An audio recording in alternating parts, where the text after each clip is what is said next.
প্রত্যেক দিনের মতন আজকেও মেয়েকে নিয়ে সন্ধ্যেবেলায় পড়াতে বসেছিলাম। হঠাৎ করে আমার কাকা ফোন করে বলছে যে মোনা টিফিন কৌটো গুছিয়ে নিয়ে চলে আয়, বাইপাসে খিচুড়ি দেবো বজরংবলী মন্দিরে।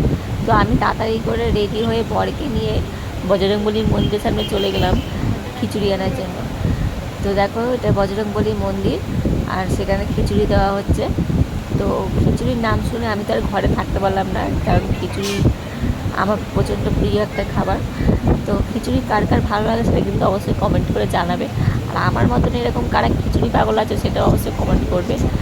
আর দেখো কত মানে মানুষ খেতে আসছে সেখানে খিচুড়ি। তো আমার কাকা, আমি টিফিন কৌটো নিয়ে গেছিলাম, আমার কাকা ওখানে ভরে দিচ্ছি দেখো টিফিন কৌটোতে। আমি ওখানে দাঁড়িয়ে খাইনি, বাড়িতে নিয়ে চলেছি। কত সুন্দর দেখতে হয়েছে। আর ভিডিওটা কিন্তু অবশ্যই কমেন্ট করে দিও, লাইক করো, আর ভালো লাগলে শেয়ার করে দেবো। বাই।